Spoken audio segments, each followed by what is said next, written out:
Semana passada tivemos aqui uma poderosa ministração em Levítico 18, também no 20 vai falar a respeito da questão do Moloque,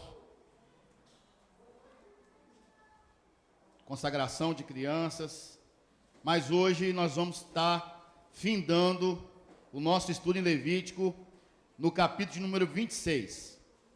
Do 18, 20 até chegar no 26, são repetições de estudos de coisas que nós já vimos antes, e aqui no 26 vai tratar de um assunto que de forma indireta não foi tratado ainda nos demais capítulos. Levítico 26, obrigado, querido. Nós vamos fazer uma leitura, essa leitura vai ser longa, porque eu vou ler todo o capítulo, e depois nós vamos fazer aqui uma divisão nesse capítulo Levítico 26. O 27 vai falar a respeito de resgate, de ofertas e dízimo, que não é a nossa realidade. Por que não é? A pessoa, o que ela fazia naquele tempo lá no capítulo 27, só para você ter uma noção. Ele dava uma casa de dízimo lá. Aí ele queria pegar aquela casa de volta. O que ele tinha que fazer? Ir lá, dar o valor, que era o valor daquela casa, e uma quantia maior. A gente hoje não procede dessa maneira, né? Então, o capítulo 26, ele para nós, aplicação para os nossos dias, ele vai ser mais eficaz do que o capítulo 27. Não que a Bíblia não seja, tá? Preste atenção. Eu estou dizendo que o 26, ele vai ser mais eficaz do que o 27. Vamos lá. Levítico 26, a partir do verso 1, vai dizer assim: não façam ídolos, nem imagens, nem colunas sagradas para vocês, e não coloque nenhuma pedra esculpida em sua terra para curvar-se diante dela. Eu sou o Senhor, o Deus de vocês. Guardem os meus sábados e reverenciem o meu santuário. Eu sou o Senhor.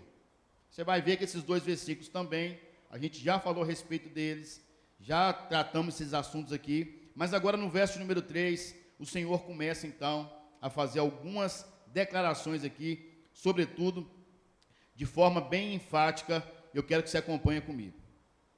Se vocês seguirem os meus decretos e obedecerem, fala comigo assim, obedecerem aos meus mandamentos e os colocarem em prática, presta bem atenção aí, se você tiver uma caneta, grifa isso aí, é obedecer os mandamentos e colocar em prática. Eu lhes mandarei chuva na estação certa, e a terra dará a sua colheita, e as árvores do campo darão seu fruto. A debulha prosseguirá até a colheita das uvas, e a colheita das uvas prosseguirá até a época da plantação. E vocês comerão até ficarem satisfeitos, e viverão em segurança na terra de vocês. Não haverá um período que não vai ter comida. Presta atenção, acabou uma colheita, começa outra. Acabou uma colheita, começa outra. Verso de número 6. Estabelecerei paz na terra, e vocês se deitarão, e ninguém os amedrontará. Você vai deitar na cama e falar assim: olha, não tem ninguém me perseguindo, não tem ninguém pelejando contra mim, eu vou dormir o sono da paz. Farei desaparecer da terra os animais selvagens. Aqui no Cidade Nova, né, tem surto de escorpião. E a espada não passará pela terra de vocês. Vocês perseguirão os seus inimigos. A estes cairão a espada diante de vocês, e estes cairão a espada diante de vocês. 5 de vocês perseguirão 100. 100 de vocês perseguirão 10.000. E os seus inimigos cairão a espada diante de vocês. Eu me voltarei para vocês e os farei prolíferos, e os multiplicarei e guardarei a minha aliança com vocês. Vocês ainda estarão comendo a colheita armazenada do ano anterior, quando terão que se livrar dela. Preste bem atenção nisso. quando terão que se livrar dela para dar espaço para a nova colheita. Estabelecerei a minha habitação entre vocês e não os rejeitarei. Andarei entre vocês e serei o seu Deus, e vocês serão o meu povo. Eu sou o Senhor, o Deus de vocês, que os tirou da terra do Egito, para que não mais fossem escravos deles. Quebrei as traves do jugo que prendiam e os faziam andar de cabeça erguida. Agora olha o verso número 14. Nós lemos do 3 ao 13 todos os benefícios da obediência. Agora o que acontece quando a pessoa ela não quer ser obediente e não quer colocar em prática os mandamentos do Senhor? Verso 14. Mas se vocês não me ouvirem e não colocarem em prática todos esses mandamentos, presta atenção na palavra todos, e desprezarem os meus decretos, rejeitarem as minhas ordenanças, deixarem de colocar em prática todos os meus mandamentos e forem infiéis à minha aliança, então assim os tratarei. Eu lhes trarei pavor repentino, doenças e febre, que tirarão a visão e lhes definharão a vida. Vocês semearão inutilmente, porque os seus inimigos comerão as suas sementes. O meu rosto estará contra vocês, e vocês serão derrotados pelos inimigos. Os seus adversários os dominarão, e vocês fugirão, mesmo quando ninguém estiver perseguindo. Se depois disso tudo, vocês não me ouvirem, eu os castigarei 7 vezes mais pelos seus pecados. E lhes quebrarei o orgulho rebelde, e farei que o céu sobre vocês fique como de ferro. Sabe o que é isso? Não vai chover. E a terra de vocês fique como bronze. A força de vocês será gasta em vão, porque a terra não lhe dará colheita, nem as árvores da terra lhes darão fruto. Se continuarem se opondo a mim e recusarem ouvir-me, eu os castigarei 7 vezes mais, conforme os seus pecados. Mandarei contra vocês animais selvagens que os matarão os seus filhos. Acabarei com seus rebanhos e reduzirei vocês a tão poucos que os seus caminhos ficarão desertos. Se apesar disso, vocês não aceitarem a minha disciplina, mas continuarem a opor-se a mim, eu mesmo me oporei a vocês e os castigarei 7 vezes mais por causa dos seus pecados. E trarei a espada contra vocês para vingar a aliança. Quando se refugiarem em suas cidades, eu lhes mandarei uma praga, e vocês serão entregues em mãos inimigas. Quando eu lhes cortar o suprimento de pão, 10 mulheres, presta atenção nisso, 10 mulheres assarão o pão num único forno, e repartirão o pão a peso. Vocês comerão, mas não ficarão satisfeitos. Se apesar disso tudo, vocês ainda não me ouvirem, mas continuarem a se opor a mim, então com furor me oporei a vocês, e eu mesmo os castigarei 7 vezes mais por causa dos seus pecados. Vocês comerão a carne dos seus filhos, e das suas... Isso aconteceu? Sim ou não? Sim, isso aconteceu. Destruirei os seus altares idólatras, despedaçarei os seus altares de incenso e empilharei os seus cadáveres sobre os seus ídolos mortos e rejeitarei vocês. Deixarei as minhas cidades de vocês em ruínas e arrasarei os seus santuários e não terei prazer no aroma das suas ofertas. Desolarei a terra a ponto de ficarem perplexos os seus inimigos que vierem ocupá-la. Espalharei vocês entre as nações e desembanharei a espada contra vocês. Sua terra ficará desolada e as suas cidades em ruína. Então a terra desfrutará os seus anos sabáticos enquanto estiver desolada e enquanto vocês estiverem na terra dos seus inimigos. E a terra descansará e desfrutará os seus sábados. Enquanto estiver desolada, a terra terá o descanso sabático que não teve quando vocês habitavam. Presta atenção, o verso 1 e o 2 pede o quê? Guarda o meu sábado. Aqui ele já está dizendo, como eles não quiseram guardar por amor e obediência, eles estão guardando por obrigação. Verso 36. Quanto aos que sobreviverem, eu lhes encherei o coração de tanto medo na terra do inimigo, que o som de uma folha levada pelo vento os porá em fuga. Síndrome do pânico. Correrão como quem foge da espada, e cairão sem que ninguém os persiga. Tropeçarão uns aos outros, como que fugindo da espada, sem que ninguém esteja perseguindo. Assim vocês não poderão subsistir diante dos inimigos. Vocês perecerão entre as nações, e a terra dos seus inimigos os devorará.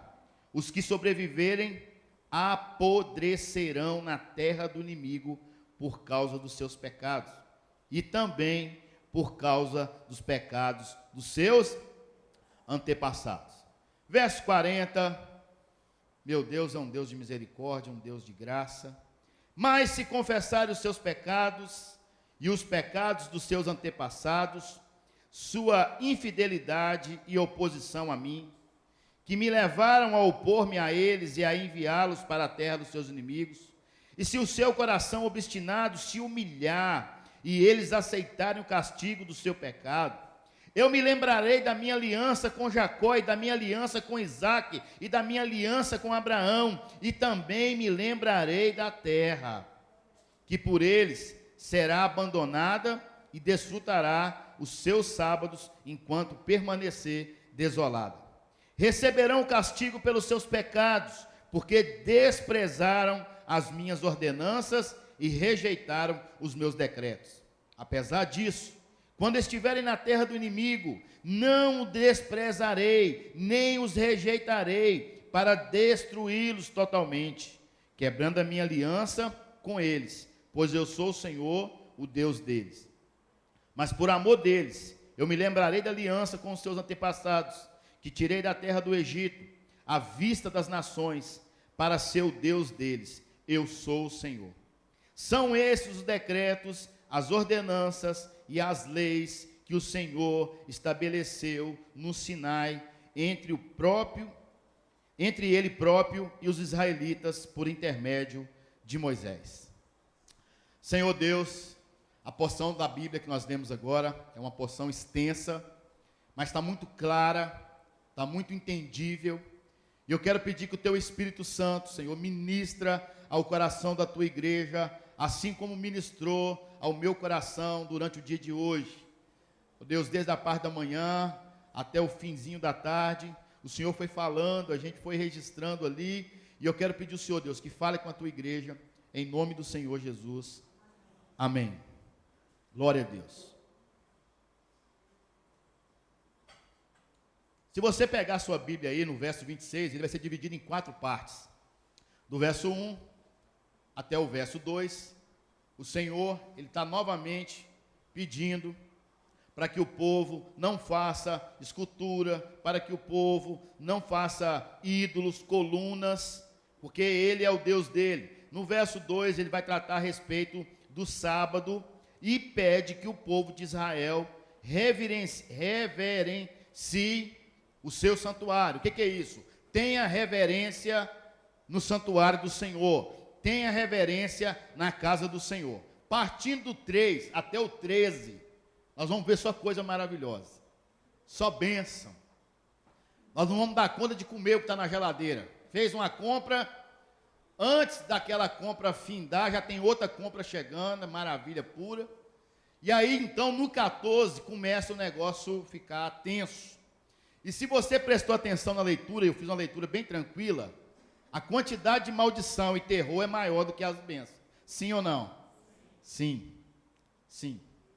E o Senhor vai tratando, então, daqueles que são desobedientes, daqueles que não guardam o decreto, daqueles que não guardam os mandamentos. Mas quando chega no verso de número 40, a graça de Deus, a misericórdia de Deus, ela entra dizendo o seguinte: olha, se vocês se arrependerem, confessarem os seus pecados, eu vou ter misericórdia de vocês.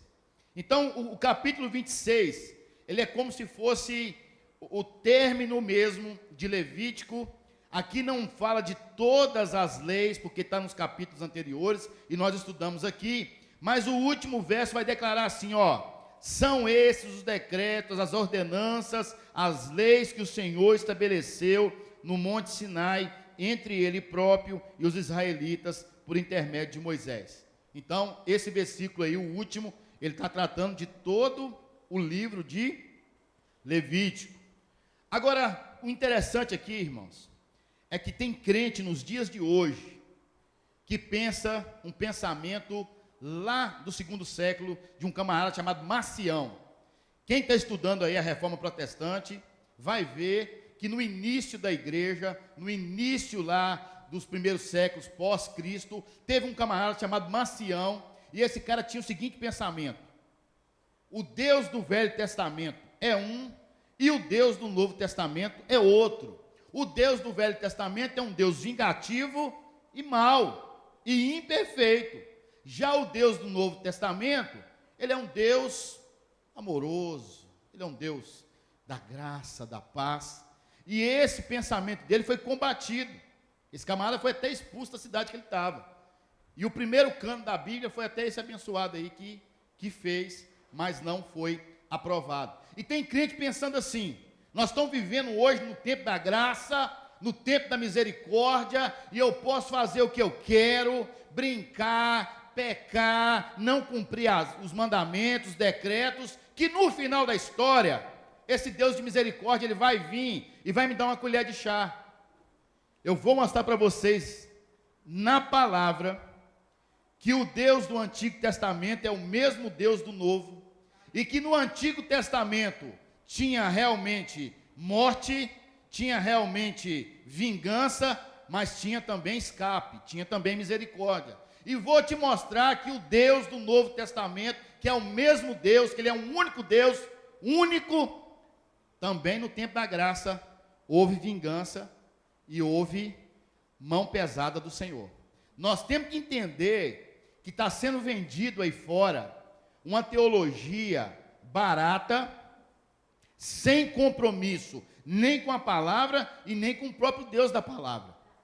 Está sendo vendido.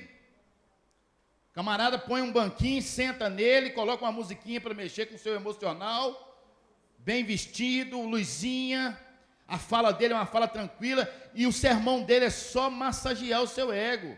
É só que você é o centro de Jesus, que você é o centro do universo, que você é o gás da coca, que você é o ar do pneu. E tem muita gente indo nessa vibe. E tem muita gente mergulhando numa teologia mentirosa. O que nós estamos vivendo nos dias de hoje, a igreja passou por isso nos primeiros séculos, com gnosticismo, com tantas outras heresias. Ah não, Cristo, ele não é Deus. Cristo não é Deus. Esse Deus aí do Velho Testamento, ele é um Deus mau, isso não é para os cristãos. Irmãos, se tem um culto que a gente precisa de vir nele, esse de quarta-feira. Nós temos que vir em todos, mas sobretudo estuda a palavra, escola bíblica dominical. Então, à luz da palavra de Deus, eu quero te mostrar que já aqui no capítulo 26 de Levítico, aparecem as duas coisas.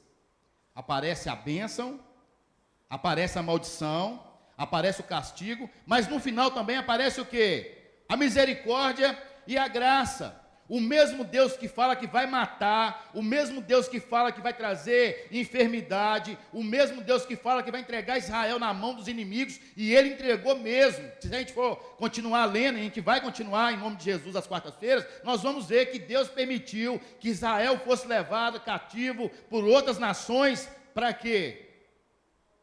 Para voltar-se a esse Deus que tinha tudo para eles. Eu acho interessante, irmãos, que a Bíblia, a mensagem dela, ela é sempre única do início ao fim. Qual foi a proposta de Deus para Adão? Seja obediente e terás tudo. Se desobedecer, certamente morrerás. Adão desobedeceu, a morte entrou na humanidade, mas Deus trouxe o escape. Jesus já havia sido sacrificado, preguei aqui no dia da ceia. Cristo, ele morre 2000 anos atrás, o encarnado, mas o sacrifício de Jesus já tinha acontecido na eternidade, antes mesmo de Adão cair. Então Deus, ele sempre foi um Deus que falou: seja obediente, terá tudo comigo, mas se vocês forem desobedientes, o bambu vai gemer nas costas de vocês. Mas se houver arrependimento, confissão e mudança de vida, eu não vou os desprezar. Nós temos que ter isso no nosso coração, porque tem hora que o diabo põe na sua cabeça assim: você é tão miserável, você é tão pecador, que Jesus está com nojo de você, ele não te quer. Mas tem que ter sinceridade de coração, porque tem gente que ela não se arrepende, ele tem apenas um pequeno remorso, ele quer tipo assim, tirar um pezinho das costas, mas não é isso que o texto diz. O texto diz que tem que ter confissão e tem que ter arrependimento. Pega a sua Bíblia aí e só confira comigo aí no verso número 40. Nós estamos falando lá do início de tudo, lá do início. O Senhor entregando a lei para Moisés. Vê se não é a mesma teologia no Novo. Mas se o quê? Os seus e os pecados de quem? Dos seus antepassados. Tem que ter confissão, tem que ter arrependimento. Eu tenho que pôr para fora aquilo que eu pratico. Eu tenho que reconhecer diante de Deus que eu sou miserável e careço da graça dele. Isso não mudou. A graça que nos alcança, ela chega em nós através da fé, e a fé chega até nós através de ouvir a palavra, e essa palavra, ela me confronta e te confronta. Essa palavra fala que eu sou sem vergonha e preciso de Deus.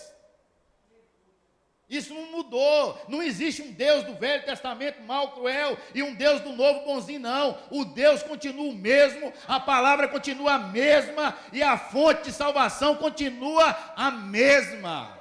Aleluia! Então, se você tem na sua cabecinha aí que agora o negócio é muito tranquilo, abre os seus olhos até a parte branca, porque nós vamos ver aqui alguns textos que vai mostrar que Deus realmente teve misericórdia no Antigo Testamento e como ele cobrou também no Antigo Testamento. Pega a sua Bíblia aí, vá comigo em 2 Crônicas 7, verso 14, um texto muito conhecido. Vê se isso não é graça, vê se isso não é misericórdia. Para um maluco falar que o Deus do Velho Testamento é um Deus mau, imperfeito e vingativo.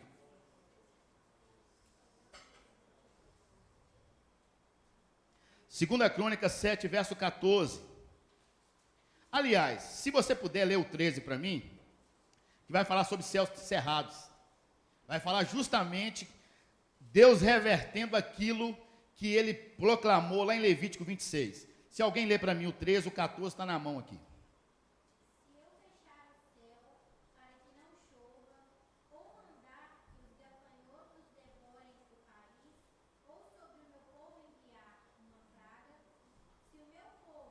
Não, pode segurar aí agora, Maria. Ele está dizendo o seguinte, ó: se eu fechar os céus, se eu enviar praga, gafanhoto para destruir, o que pode reverter isso?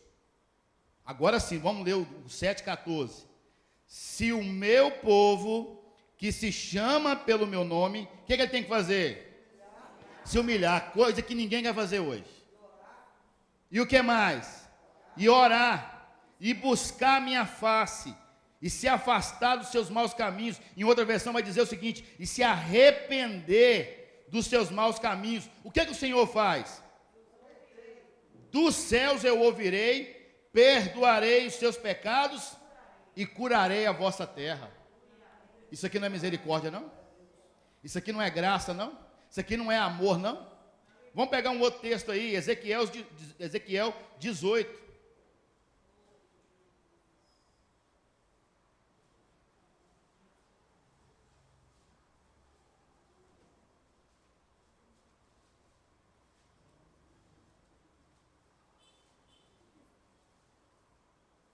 Ezequiel 18, verso 30, 31 e 32. Portanto, ó nação de Israel, eu os julgarei, a cada um de acordo com seus caminhos. Palavra do soberano Senhor. Você pode ler junto comigo aí? Fala assim: arrependam-se. Desviem-se de todos os seus males, para que o pecado não cause a queda de vocês. Então a primeira coisa que Deus pede: arrependimento e mudança de caminho, abandonar a velha prática. Agora olha o verso de número 31. Livrem-se de todos os males que vocês cometeram, e busquem um coração novo e um espírito novo,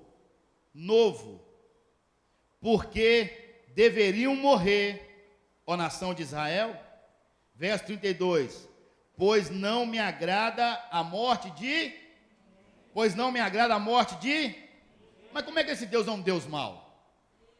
Como é que Macião falou que ele é um Deus mau? O Senhor está declarando aqui que ele não tem alegria, não agrada a ele a morte de ninguém. Agora o texto segue dizendo o seguinte: palavra do soberano Senhor, arrependam-se e...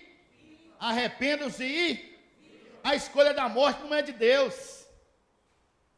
A escolha da morte não é de Deus. A escolha da morte é do desobediente. Vamos lá agora para o Salmo 32, verso 5. Olha o que Davi declara aqui. Se vale a pena, se funciona ou se não funciona. Salmo 32, verso 5. Então reconheci diante de ti o meu pecado, e não encobri as minhas culpas. Eu disse: confessarei as minhas transgressões ao Senhor. E o que aconteceu? E tu perdoastes a culpa do meu pecado. Quando há confissão, quando você declara que você é pecador, quando você assume os seus erros, o nosso Deus vem e traz eu estou falando lá do Velho Testamento. Falando lá do Velho Testamento. Olha para você ver como é que a coisa é. Deus sempre foi misericordioso, irmãos. Ele sempre foi misericordioso. Ele sempre foi bom. E ai de nós se não fosse bom, porque quando Moisés fala com ele: se o Senhor não for com esse povo, só risca meu nome, eu tinha matado Moisés na hora, se eu fosse ele. Cara, atrevido. Dei tudo para esse povo rebelde ainda vem. Mas o nosso Deus é um Deus de justiça, de misericórdia e de amor. Agora, tá bom, pastor, eu já sei que lá no Velho Testamento Deus matou muito e teve essas questões aí de benevolência. Mas eu quero ver Deus matar no Novo. Como é que é o negócio? Porque no Novo é graça, no Novo é Jesus, no Novo tudo é amor, no Novo você é o centro de Jesus. Você quer ver Deus matando no Novo Testamento? Pega a sua Bíblia aí. Abra comigo em Atos. Atos 5. Lembrando que Atos foi escrito após a morte de Jesus. Aí já está estabelecida a nova aliança. Aí Jesus já tinha feito, né, o sacrifício dele. Como se diz, nós já estamos na era da graça. Como diz os pregadores de hoje. Tudo é a graça. Vai ver Deus matando agora. Atos 5, verso 1. Um homem chamado Ananias, juntamente com Safira, sua mulher, também vendeu uma propriedade. Ele reteve parte do dinheiro para si, sabendo disso também sua mulher, e o restante levou e colocou aos pés dos apóstolos. Então perguntou Pedro: Ananias, como que você permitiu que Satanás enchesse o seu coração, a ponto de você mentir ao Espírito Santo e guardar para si uma parte do dinheiro que recebeu pela propriedade? Ela não lhe pertencia, E depois de vendida, o dinheiro não estava em seu poder? O que levou a pensar que fazendo tal coisa, você não mentia aos homens, mas sim a Deus? Ouvindo isso, o anjo veio e pagou a conta para Ananias. Deu o restante do dinheiro que Ananias havia roubado, porque nós estamos na época da graça. Então o anjo veio e falou: não, deixe que o restante do dinheiro eu pagarei para o meu servo Ananias, que é o centro do coração de Jesus. Não está escrito isso aí não? Sério mesmo? Não está? Ixi, minha Bíblia está... O que está escrito aí então? Ouvindo isso, Ananias caiu e morreu. Fulminou ele. Grande temor apoderou-se de todos os que ouviram o que tinha acontecido. Jesus já havia morrido, já está na graça. Vocês estão entendendo ou não? Aí no verso 6, então os moços vieram, envolveram seu corpo, levaram para fora e o sepultaram, a turma da funerária. Cerca de 3 horas mais tarde, entrou sua mulher sem saber o que havia acontecido. Pensa bem, a mulher já estava viúva e não sabia. Pedro lhe perguntou: diga-me, foi esse o preço que vocês conseguiram pela propriedade? Respondeu ela: sim, foi esse mesmo. Pedro lhe disse: porque vocês entraram em acordo para tentar o Espírito Santo do Senhor? Veja, então a porta os pés dos que sepultaram seu marido, e eles a levarão também. Naquele mesmo instante, ela caiu aos pés dele e, fala comigo assim, morreu. Fala, irmão, morreu. Morreu. Então os moços entraram e a encontraram morta. Levaram-na e a sepultura ao lado do seu marido, e a sepultaram ao lado do seu marido. E um grande temor apoderou-se de toda a igreja e de todos os que ouviram falar desses acontecimentos. Então a justiça de Deus, ela continua a justiça de Deus. A graça de Deus continua a graça de Deus. O amor de Deus continua o amor de Deus. Mas o juízo de Deus continua juízo de Deus. Nós temos que entender isso. Eu não tenho uma vida de santidade para me ser salvo. Não há sacrifício nenhum que eu faça, que eu alcance a salvação. Efésios 2,8 vai dizer que é pela graça, mediante a fé, não vem de vós para que homem nenhum se vanglorie. Mas eu busco ter uma vida de santidade, porque eu entendo o sacrifício de Jesus, e eu sei que o Deus que eu sirvo, Ele é um Deus de justiça, Ele é um Deus que pode fazer segundo aquilo que Ele determinou. E tem muito crente levando uma vida alienada. Não é pela graça. Eu citei aqui na escola dominical. Aqui em Valadares tem um músico, talvez o segundo ou terceiro melhor do instrumento dele. Estive acompanhando ele e a esposa numa situação. Quando eu descobri que ele não é crente, quando eu descobri que ele não honra o pastor dele, quando eu descobri que ele tem essa teologia da graça nele, porque ele já foi de um lugar que prega isso, eu falei: ó, meu amigo, eu estou fora, não dá para mim não. E lá na igreja também, aqui, em nome de Jesus, não toca também não. Porque a pessoa, ela quer baratear aquilo que custou a vida de Cristo. A pessoa, ela não quer valorizar o sacrifício de Jesus.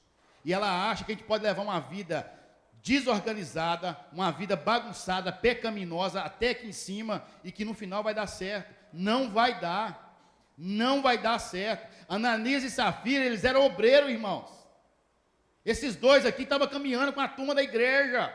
Eles falaram o seguinte: vamos vender o lote por 100 mil, entre aspas, não é 100 mil que está na Bíblia não. O que nós vamos fazer? Nós falamos que vendeu por 80 e segura 20 no bolso. E a mulher concordou. Então você, mulher que está aqui, seja uma mulher firme. Quando esse homem começar a querer sonegar alguma coisa, fazer alguma coisa de errado, você fala assim: miserável, se você morrer, eu vou morrer também. É porque acaba morrendo espiritualmente, acaba morrendo sentimentalmente. Então a mulher ela tem essa importância, ela foi chamada para ser auxiliadora, para estar do lado, para ajudar o Zé, você põe no corpo. A mesma coisa o marido. E aí o homem morreu, a mulher também morreu. Olha que interessante. Efésios 5, verso 6. Ninguém os engane com palavras tolas, pois é por causa dessas coisas que a ira de Deus vem sobre os que vivem na... Efésios está onde? Quem escreveu? Paulo vem depois de Jesus ou antes de Jesus? Ah, ele vem depois de Jesus. Olha só. Pega a sua Bíblia aí. Mateus 5.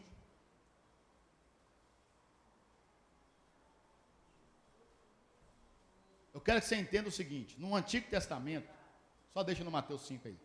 Vou falar o versículo agora não. No Antigo Testamento, na Velha Aliança, quem fazia o sacrifício? Deus ou o homem? O homem. Era o homem que fazia o altar, era o homem que fazia o holocausto, era o homem que fazia o sacrifício. Sim ou não? Sim. Quando tinha juízo sobre uma pessoa, quem fazia o ato? O apedrejamento? O homem. Na nova aliança, entre isso na sua cabeça. Deus, ele não fica bonzinho, porque ele sempre foi bom. O que vai acontecer é que no antigo, na velha aliança, o homem faz sacrifício e o homem faz a lei ser cumprida. Quando Jesus vem, ele é cumpridor de toda a lei. E agora o que ele faz? A vingança que deveria ser nossa, ele a transfere para quem? Ao Pai. Por que ele transfere ao Pai? Porque o sacrifício da nova aliança partiu do Pai. O Pai que entregou o Filho. Não somos nós agora que fazemos mais holocausto. Não somos mais nós que fazemos sacrifício. Deus fez o quê? Pegou o Filho dele e o entregou. Então, se o sacrifício na nova aliança vem do Pai, a punição, a vingança tem que ser de quem? Do Pai. Quem foi que matou Ananias e Safira? Deus que puxou o fôlego de vida. Ninguém matou. E sabe por que isso? Mateus 5 vai dizer, pega a sua Bíblia aí e abra comigo Mateus 5, 38, 39, 40 e 41. O juízo continua, mas quem faz o juízo agora não somos nós. Não somos nós que temos que sujar nossas mãos. Essa é a diferença. Mateus 5,38, vocês ouviram que foi dito, olho por olho e dente, quem matou tem que morrer. O menino desrespeitava o pai, levava esse menino na porta do templo, lá da cidade, aliás, ele era o quê? Apedrejado. Agora, o que Jesus traz para nós aqui? Verso 39, mas eu lhes digo, não resistam ao perverso. Se alguém o ferir na face direita, ofereça-lhe também a outra. Se alguém quiser processá-lo, tire a túnica e deixe que leve a capa também. Se alguém o forçar a caminhar com ele 1 milha, vá com ele 2. E por que isso? Romanos 12, 19 vai explicar. Abra comigo aí.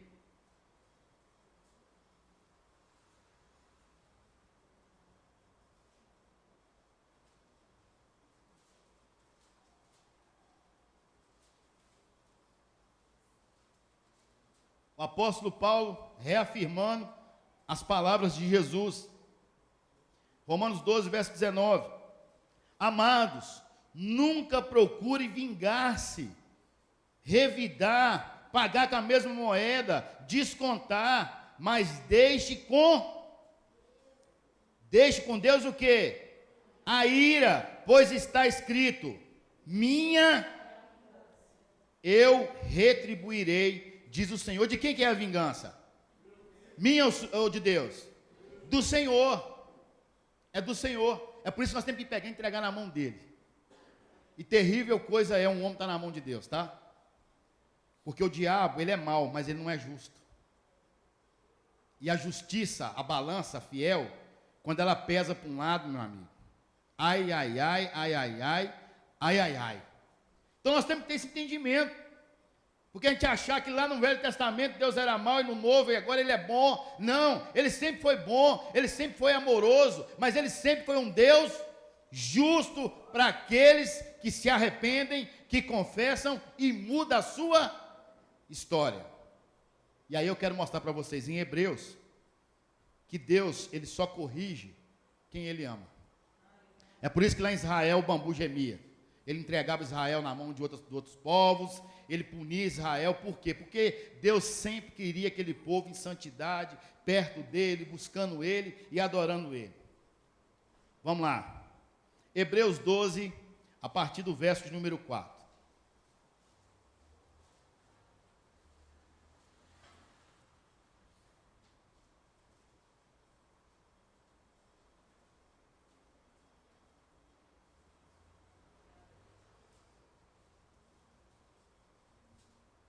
Na luta contra o pecado, vocês ainda não resistiram até o ponto de derramar o próprio sangue.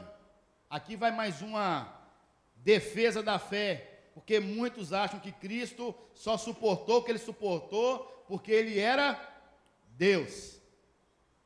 Mas o que Cristo suportou, Ele suportou como o humano, como um homem. E aqui o autor de Hebreus está dizendo assim, ó, vocês acham que vocês já sofreram muito, vocês acham que vocês já correram demais da carne de vocês, mas vocês não correram a ponto de derramar sangue para não cair. Verso 5, vocês se esqueceram da palavra de ânimo que ele lhes dirige como a filhos. Meu filho, não despreze a disciplina do Senhor e nem se magoe com a sua repreensão. Então não é para a gente ficar triste com repreensão, não é para a gente ficar magoadinho. O que mais tem hoje é gente saindo de dentro da igreja, indo para outra, porque não suportou uma repreensão, porque não suportou uma disciplina. Deus só vai corrigir, disciplinar quem Ele ama. E quem sai da igreja por causa de homem, nunca entrou nela por causa de Jesus. De Jesus. Aí o verso de número 6 vai dizer o seguinte: pois o Senhor disciplina quem Ele ama e castiga todo aquele a quem aceita como filho. Se é filho, Deus vai corrigir. E louvado seja Deus, porque se está nos corrigindo, é porque nós somos filhos. E se nós somos filhos, nós somos herdeiros. E se nós somos herdeiros, nós vamos morar nas mansões celestiais, na Jerusalém. Amém? Então a forma pedagógica de Deus é de vez em quando nos corrigir, é de vez em quando chamar a nossa atenção. E quem Deus vai usar para fazer isso no meio da igreja? Pastor, os presbíteros, os diáconos, as diaconisas, os professores. Mas nós estamos muito cheios de nós, que nós não aceitamos ninguém. Comedor de feijão com arroz igual eu, vai falar isso comigo? Mas não aceito, não. Não, mexe comigo, mas não mexe com meus meninos, não. Não mexe com meus meninos, não. Quem já ouviu isso? Irmãos, se estão corrigindo, é porque a gente ama. E nenhum menino nasce santo, não. Davi declara no Salmo 51 que foi em pecado que a mãe dele concebeu ele. Os meus dois vão ter que batizar, passar pelas águas. E de vez em quando eu mando chamar atenção. Domingo mesmo eu falei com o Serginho, cola nele lá, que ele está na mesa de passar slide, está conversando demais, chega junto nele lá. Agora, o pastor vai corrigir, a pessoa fica com raiva. O pastor vai trazer uma palavra de administração, a pessoa não aceita. Ninguém me corrige. Quem não é corrigível não é filho. E se não é filho, está na casa errada. Porque aqui a casa é do pai. É do pai, não quer correção? Então não fica na casa do pai, porque na casa do pai é a correção. Verso 7. Suporta as dificuldades, recebendo-as como disciplina. Deus os trata como filhos, pois qual o filho que não é disciplinado pelo seu pai? Se você não são disciplinados, e a disciplina é para todos os filhos, então vocês não são filhos legítimos, mas sim ilegítimos. Verso 9. Além disso, tínhamos pais humanos que nos disciplinavam. Quem já tomou uma coça aqui? Fala a verdade. Ei, menino, eu tomei uma coça uma vez de espada de São Jorge. Pensa num negócio. Aquilo minha mãe dava nas minhas costas, só viu o caldo verde descendo. Eu não sei porquê, que eu era tão, não é tão bonzinho. As mangueiradas que ficavam aqueles vergalhão na perna. E os chinelos voador. Parece que era um drone guiado assim, ó. Chegava a fazer curva para pegar a gente. Esses meninos hoje não sabem o que é isso, não, lá, a Lívia, mas o Joel lá. Vocês não sabem nem o que é couro. Não é, Edilson? Meu pai chegava e falava assim, ó, vão espalhar. Quando ele falava, vão espalhar, que é para, ó, se ficasse, e tinha uma. Nós éramos 4 irmãos. Se um aprontasse, todo mundo apanhava. Eu não entendia aquele negócio. Eu deixei meu pai morrer sem perguntar para ele por quê. Que ele batia em todo mundo quando um só fazia o negócio errado. Então, o Senhor, Ele só corrige quem Ele esteja o coração aberto, irmãos, porque todo mundo aqui precisa. Até o pastor, ele é corrigível. Pega a sua Bíblia aí e abra para mim aí, 1 Timóteo 5.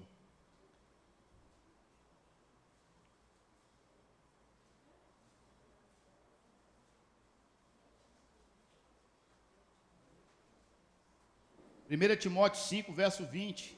Olha o que Paulo está ensinando para a gente fazer. Se fizer um negócio desse aqui hoje, aqui, ó, primeiro, eu sou processado. Segundo, não volta aqui na igreja mais não. Olha o que está escrito aí.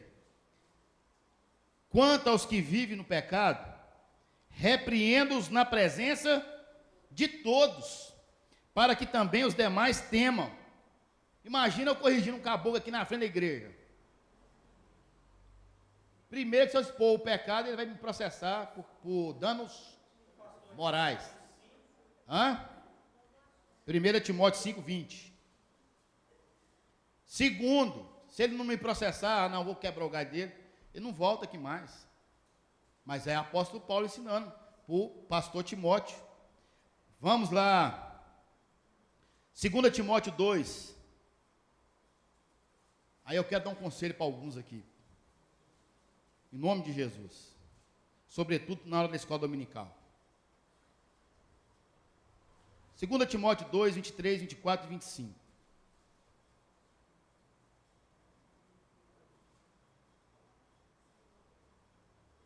Evite as controvérsias tolas e fúteis, pois você sabe que vai acabar em briga. Irmãos, o tal da predestinação do livre-arbítrio, tem 2000 anos que esses homens estão estudando esse trem e não chegaram no consenso, não é nós dois que vão chegar, não. Não adianta. Aí daqui a pouco vira uma confusão. Aí está irmão brigado com o irmão. Vamos raciocinar, irmão. Tem coisa que não adianta você ficar discutindo, não. É igual atleticano e cruzeirense. Não adianta. Um time tem 6 títulos de um, 2 do outro, 4 do outro, o outro só tem um e quer discutir. Como é que discute? Não, me explica. Tem como discutir? Não tem como discutir, velho. Vamos fazer o quê? Aí arruma confusão. Eles querem pôr na cabeça da gente que eles é melhor do que nós. Ué. É negócio de matemática, é só somar, mas não entra na cabeça. Aí, irmãos, escola dominical, você viu que vai dar polêmica, fica quietinho. Entendeu? Fica quieto. Seu ponto de vista é um. O do fulano de tal é outro. Vamos ficar, se for uma questão teológica, pergunta para o professor. Professor, é o seguinte, ó, eu penso assim. O que a Bíblia fala? Porque tem assunto que a Bíblia vai trazer 2 visões. Né? Outro dia estava eu e a Glaucia ali conversando, mas a Rani, sobre se animal tem alma ou se tem espírito. Você já pararam para pensar nisso? Pois é. Eu tenho meu ponto de vista, a Glaucia tem o dela, todos os dois estão na Bíblia. Eu vou caminhar para um lado, que eu entendo, ela caminha para o dela, ela não é herética e nem eu sou herético. Agora o que não pode é nós dois ficar brigando. Não, tem que ser espírito, porque eu sou o pastor da igreja, eu estou falando que é espírito. Não, tem que ser alma, porque eu estudei que é alma, e eu já vi uma alma de um gato. Vai dar certo o negócio aqui ou não? É confusão na certa, irmãos. É confusão na certa. Você quer ver um outro negócio? escatologia, com esse negócio da pandemia aí, no ano de 2020, inclusive nós, mergulhando na escatologia, tem gente que fala que a igreja não vai ser arrebatada, e tem lá os textos para defender. Nós acreditamos que a igreja vai ser arrebatada, e temos os textos para defender. E agora como é que é? A igreja vai ser arrebatada ou não vai ser arrebatada? E aí? E aí nós ficamos brigando. Vamos continuar aqui. Verso 24. Ao servo do Senhor não convém brigar. Se é servo, não briga não. Mas sim, ser amável para com todos, apto para ensinar com paciência. Então o cara fica assim, rapaz, eu estou te falando, miserável, que o negócio aqui é assim. Verso 25. Deve corrigir com mansidão os que lhe opõem, na esperança de que Deus lhe conceda o arrependimento, levando-os ao conhecimento da verdade. Então, você com sabedoria, você ganha um freguês. Eu lembro da minha professora minha, muito amiga da Silvia, já foi da igreja da Silvia. Aliás, a Silvia já foi da igreja dela, né? A Leila foi minha professora no seminário, foi professora também do Fernando. E o que a Leila fazia? Ela dava aula para nós de Novo Testamento, Evangelhos e Atos. E quando ela falava uma coisa, e seminarista tem hora que dá umas viajadas, e alguém falava uma coisa que não tinha nada a ver, ela não virava e falava assim, não, você está errado. Ela falava assim, vamos pensar da seguinte maneira.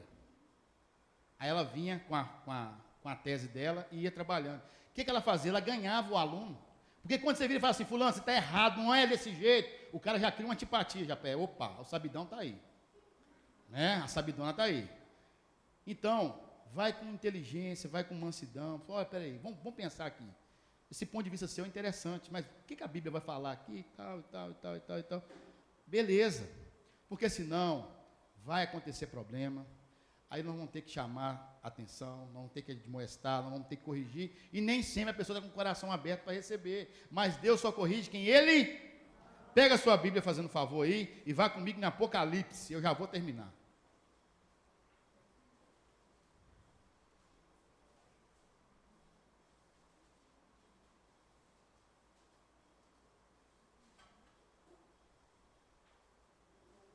Quem pode ler para mim Apocalipse 3, verso 19? Apocalipse 3, verso 19. Eu já estou finalizando.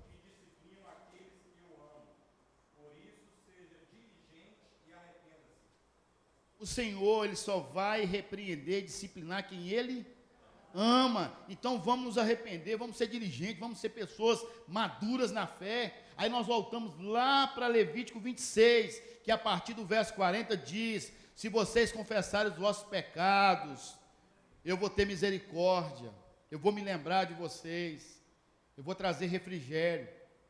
O Senhor sempre está de braços abertos para nos receber. Sabe o que eu acho interessante em Lucas 15, naquela parábola do filho pródigo? Que por mais que o texto não está escrito isso lá, mas fala que esse rapaz, ele estava cuidando de porcos. Naquela época, irmãos, não tinha Natura, não tinha Boticário, não tinha esses perfumes franceses, top das galáxias aí. Naquela época não tinha muito recurso. E eu imagino que um cara que cuida de porcos, e que não podia nem comer da comida dos porcos, esse cara estava maltrapido, esse cara estava mal cheiroso, ele não tinha dinheiro para comer, ele ia fazer barba, ele ia cortar cabelo. Então eu imagino, a Bíblia não fala isso não, tá? Lucas 15, que esse rapaz, ele estava cabeludo, barbudo, rasgado, fedorento, mas o texto diz que de longe, confere aí para você ver, de longe o pai compassivo o avistou. Sabe por quê? Porque esse pai compassivo, ele sempre está de braços abertos para receber aquele filho que foi, mas que se arrependeu. Se coloque de pé em nome de Jesus.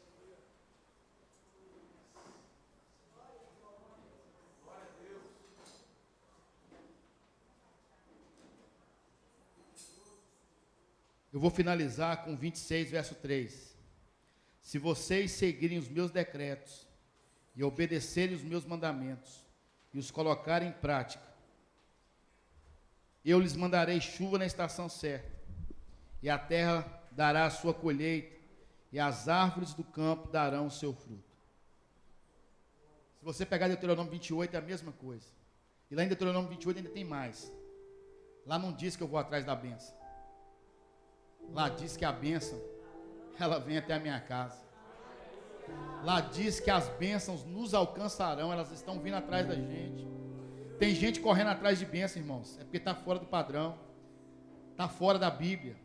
Aquele que está na obediência, aquele que está no propósito, aquele que está firme com o Senhor, é a bênção que chega até ele. Se eu fosse um pregador da teologia da prosperidade, eu ia contar tanta coisa para vocês que Deus está fazendo na minha casa, na minha vida, nessa área de ser abençoado, de receber coisas. Mas eu não faço isso porque eu acredito que cada um tem que ter sua experiência. Mas Deuteronômio 28 está se cumprindo na nossa casa. A gente está pensando nas coisas que Deus está realizando. A gente está sonhando e Deus está levantando pessoas para poder realizar. Mas é nos mínimos detalhes. Até coisa que para homem talvez não é tão importante, mas para mulher é. Deus vem, faz na vida da Andréia. Deus vem e faz na vida dos meus filhos. Deus vem e faz na minha vida. Eu tenho que tomar cuidado, sabe por quê? Porque a minha ansiedade está me deixando não ser abençoado. Só. Meu chuveiro lá de casa estava queimando muito a resistência. Eu fui lá e comprei um chuveiro. 3 dias depois, uma pessoa me deu um chuveiro novinho. Aquele chuveiro de rico, top. Só que eu já tinha comprado outro. Eu falei, Deus, por que 3 dias? Mas ansiedade, porque estava fazendo calor, eu podia ficar com um chuveirinho lá no frio, mais uns 3, 4 dias. A gente está orando e Deus está realizando. E não é só na área material não, irmãos. Olha o que a Aide falou aqui hoje. Eu tive lá na médica dela, trenzinho desse tamanhozinho, estudada, oramos com ela, eu falei, eu vou te dar uma Bíblia de presente. Amanhã nós vamos levar uma Bíblia para ela.